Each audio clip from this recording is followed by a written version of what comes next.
Queridos amigos e irmãos que sintonizam a www Rádio Fraternidade, a emissora do bem na internet.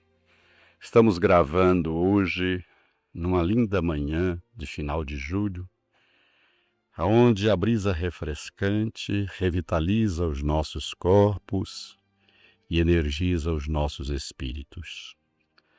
Nesse instante, estou de frente a uma árvore óleo grandiosa, aonde as suas folhas miúdas se desprendem dos galhos, caindo na relva molhada, fazendo assim aquela metamorfose de transformação aonde a seiva da vida procura oferecer a todos os seres viventes, desde o mínimo, desde o mais pequeno, o princípio da possibilidade de vida para que todos nós possamos alcançar a nossa destinação, que é a perfeição relativa.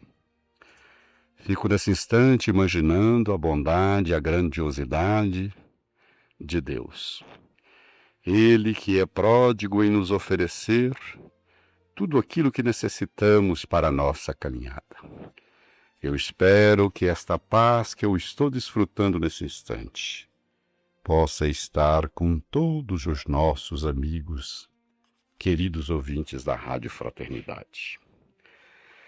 Nós vamos hoje iniciar a leitura do capítulo 4 do livro Nas Voragens do Pecado, aonde, conforme já dissemos algumas vezes, o espírito Charles, através da mediunidade de Ivone do Amaral Pereira, traz-nos a narrativa de uma história acontecida na França entre o século XV e XVII. Hoje nós vamos ver um encontro de Ruth e Carolina com o Capitão da Fé. O capítulo intitula-se Seu Primeiro Amor. Afastando-se da Praça Rosada, onde acabara de ver pela primeira vez, sem o saber, a sobrevivente do massacre de La Chapelle, agora transformada em uma dama de Lavigne, murmurava Luís de Narbonne consigo mesmo. Quem será tão linda jovem? Meu Deus! Dir-se-ia a mesma imagem que me vem aparecendo em sonhos ultimamente, qual arrebatadora visão celeste. Sim, é a mesma, cuja silhueta gentil já me alvoraça o coração. Encontra-se ela no Palácio Raymond. Será uma Lavigne? Que seja assim, e Arthur ir lá me auxiliar os intentos, se porventura reticências. Chegou então à casa onde residia, fatigado das peripécias impostas pelos deveres militares do momento. Taciturno e quedo, subiu as escadarias do seu palácio, ocultando algo entre os dedos fechados e deixando repercutir as passadas pesadas das suas botas nos degraus de pedra. Acima, esperavam-no 2 criados de quarto, que, em silêncio, tranquilos, desarmaram-no e despiram-no das suas cotas de malhas. Cotas de malhas é uma espécie de blusa interior, tecida em fios de aço ou ferro, servindo de defesa contra os ataques de espadas e punhais, sempre possíveis na época. Imaginem, queridos ouvintes, termos que dormir com um pijama desse. Certamente ninguém conseguiria. E muito menos estar o dia todo. Uma espécie de tecido feita em fios de aço ou ferro. Já pensaram? Mas além essa cotas de malhas, tiraram os escravos também os seus braceletes, joelheiras de aço, com que completava o seu armamento individual, depois de se ajoelharem sutilmente à sua frente para lhe receberem a bênção.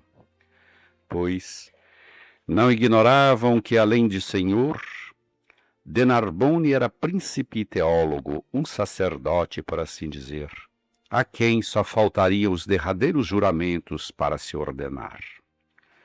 Mas tão amoroso e magnífico cerimonial fora realizado sob a mais perfeita discrição. Aliás, a existência comum do jovem capitão decorria diariamente sob a dura disciplina da inquebrantável rotina. Raramente lhe ouvia uma voz, pois só de longe falava, e ao fazê-lo seria como murmúrio discreto e breve, hábito conventual que jamais perderia até os dias presentes. Naqueles trágicos dias de confusões e homicídios coletivos, suas tarefas eram divididas em duas partes distintas. De sol a sol, seria ele o cavaleiro da fé católica romana, na ampla expressão do termo então considerado, o qual, em nome da Igreja, zelava pela sua estabilidade no solo parisiense, obrigando-se aos caprichos da rainha poderosa, como conviria a um oficial militar, comandante de uma força. Então agia como soldado, conquanto o fizesse sob os auspícios da Igreja. À noite, porém, até as primeiras horas da madrugada, era ele o devoto fervoroso e humilde, o teólogo apaixonado, aprofundando-se na leitura de pergaminhos e livros, pois eram esses os deveres do crente praticante. Orações, confissões, penitências, meditações, aulas, debates junto a luminares eclesiásticos. Geralmente só se permitia recolher quando a ampulheta das sacristias de Saint-Germain e Auxerrois, sua igreja preferida, não longe da qual residia, anunciava que novo dia se iniciava. Comungava-se, no entanto, diariamente às 7 horas da manhã, refeitas suas férreas energias por um breve sono, e iniciava atividade às 8 horas pelo verão e às 9 quando era inverno. Metódico até ao automatismo, deixava-se levar como se tudo obedecesse por um impulso natural, independente das próprias cogitações. Sua residência, não obstante, era luxuosa e disposta com arte apurada, digna de um filho de rei, como se dele diziam que era. Mas solitária e impressionante pela vastidão, era também sombria, dado que Luís, servido apenas por homens e desinteressado das mulheres, jamais franqueava seus salões a festas ou a reuniões recreativas, senão somente a assembleias solenes do clero. Seus homens de armas acomodavam-se além num quartel de sua propriedade, para os lados da Bastilha de Santo Antônio, apenas permanecendo no palácio reduzido número de guardas. E vem uma explicação de Charles a respeito da Bastilha. Bastilha era famosa e terrível prisão de Estado em Paris, e que foi destruída pelo povo a 14 de julho de 1789, no início da chamada Revolução Francesa, e denominada Bastilha de Santo Antônio, por se achar exatamente localizada nas proximidades da porta do mesmo nome, ou barreira, que dava ingresso à cidade. Nessa tarde de 20 de outubro, seus criados o notaram porventura ainda mais preocupado. Nem mesmo durante o banho abandonara o objeto que ocultava na mão fechada. Passava-o de uma mão para outra, para não ser lavado e estragado pelos criados, na grande bacia de cobre em feitio de tina, que então fazia às vezes de excelente banheira, luxo principesco do século XVI, que nem todas as casas abastadas logravam possuir. E, à mesa da ceia, a qual se sentava comumente só, depôs o mesmo objeto sobre o linho do toalhado, cobriu-o com seu barrete, a fim de que não fosse surpreendido pelos serviçais. Esse objeto era o botão de rosa rubra, símbolo do sangue derramado, que a suposta Otília lhe atirara ao vê-lo passar sobre suas janelas. Comia muito o jovem capitão da fé, mas bebia pouco, servindo-se geralmente apenas de água pura. E vestia-se, fora das obrigações militares, como de uso entre os alunos de teologia das classes mais nobres da sociedade. Uma espécie de uniforme muito honroso, que implicaria o militar e o religioso, o qual envergava com orgulho.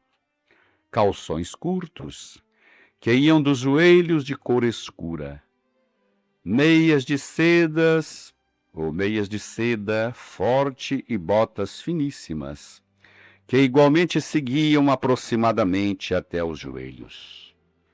Túnica ampla, espécie de saia ou sotaina curta, que também não passava dos joelhos, ornada de gola virada. Capa ampla, esvoaçante, com um colarinho idêntico, branco.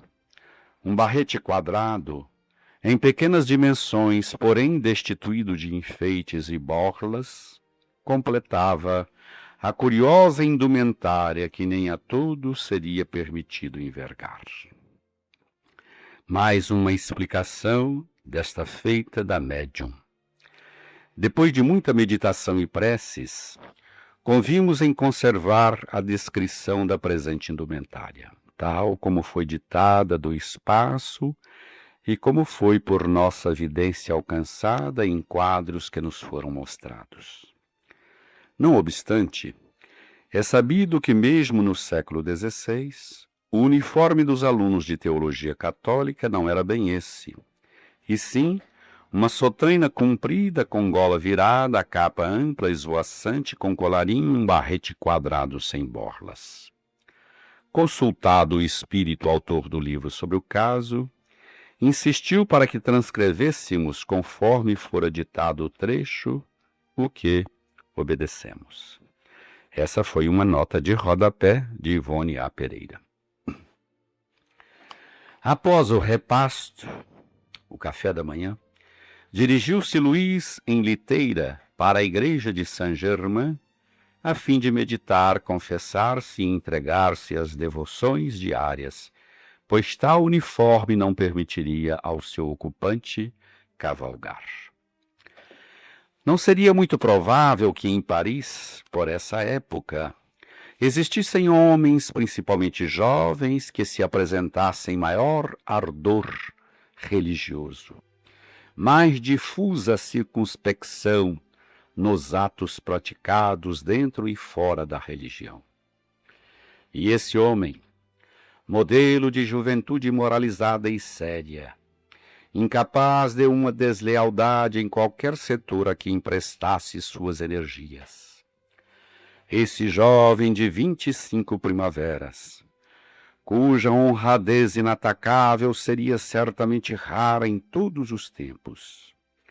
Esse caráter elevado e reto, até a admiração e louvor, não seria também tão só um crente fanático, selvagem em matéria religiosa, tornando-se feroz diante dos adversários da igreja que supunha absolutamente a única divina, mas ainda um dulce do coração, afetuoso e veemente para com aqueles a quem amasse, pronto a todos os sacrifícios pelo objeto de sua estima.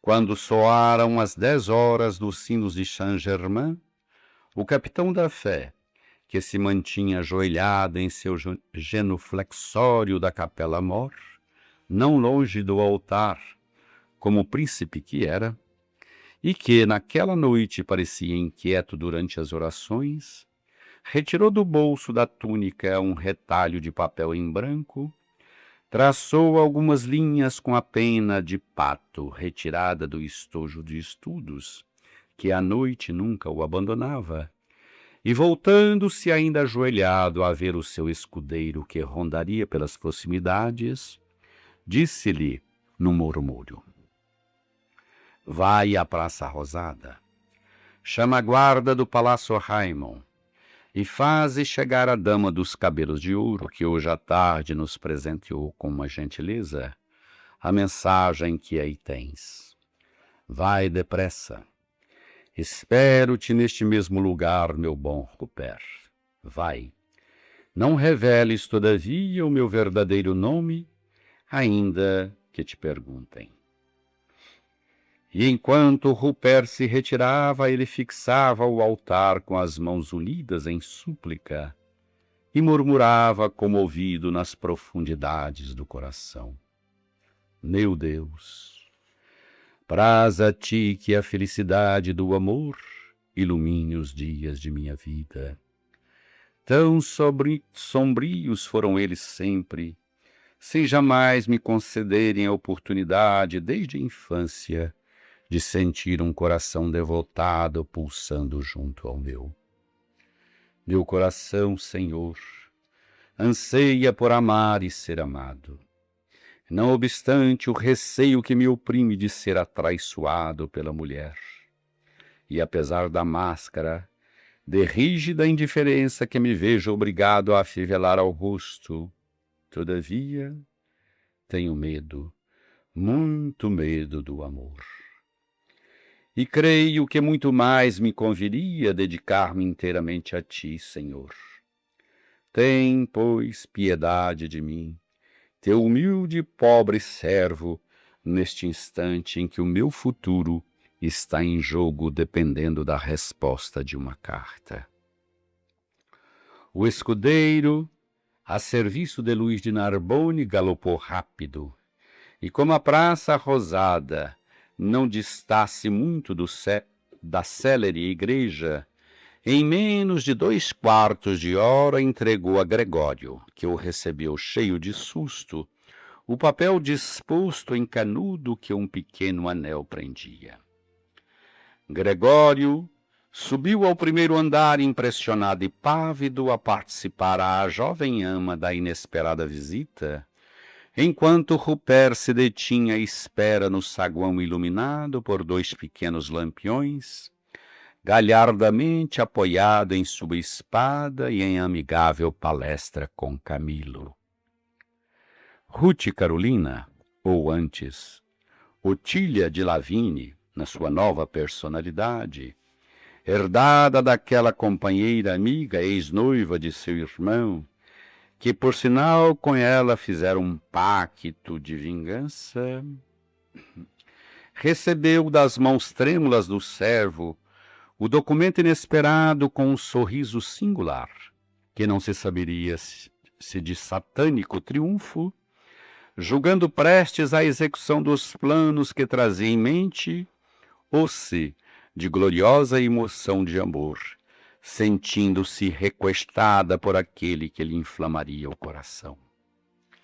Sentada em sua grande poltrona de fino lavor e alumiada por um candelabro que a dama Blandina sustinha, a formosa provinciana leu estas expressões escritas em caligrafia trêmula, que revelavam emoção e nervosismo de quem as escrevera, e as quais a juventude dos dias atuais se afigurarão piegas e muito primitivas, mas que na época em que foram traçadas seria um sensacional documento que nenhuma dama desdenharia receber quando provindas de um cavalheiro bem posto na sociedade. Dizia a missiva: linda princesa dos cabelos de ouro, quem és tu? És, porventura, um anjo exilado dos céus? Ou antes, serás a fada dos meus sonhos, tantas vezes entrevistas pelos anseios do meu coração, durante a solidão das minhas horas ou em meio das minhas genuflexões, nos recintos sagrados da igreja onde costumo procurar a paz e a esperança para as aflições diárias? És com certeza solteira? Ou para a infelicidade minha serás esposa de um venturoso mortal? Quem é ele? Sejas quem for, uma verdade desejo confessar-te. Estou louco de amor por ti, desde esta manhã que te vi, e mais enlouquecido ainda desde esta tarde, pois eu que te escrevo, sou o cavaleiro feliz que de tuas mãos mereceu o mimoso botão de rosas, dádiva preciosa que aqui está, junto do meu coração. Não descansarei enquanto não permitires que te fale. Dize-me, pois, ao meu jogral, qual a santa missa que frequentas todas as manhãs, para que se me torne possível orar a Deus junto de ti. Sou eu, o teu cavaleiro desta manhã e desta tarde. Aí vemos então a carta cheia de amor que Luigi Narboni mandou para Ruth Carolina, agora revestida da personalidade de Olivia de Lavigne. Muito bem. No próximo capítulo daremos sequência à narrativa, aliás, no próximo programa, né? Daremos sequência à narrativa deste capítulo interessante, onde nós teremos o encontro de duas almas, ou dois espíritos, que através dos ervos dos tempos vêm buscando se acertar, não obstante as paixões avassaladoras que sempre o arrastavam para a desdita e para o mal. Vejamos no próximo programa qual será a reação de Ana Carolina ou Otília de Lavigne diante de tão expressiva e formosa carta. Que Jesus nos abençoe e nos dê sempre a sua paz.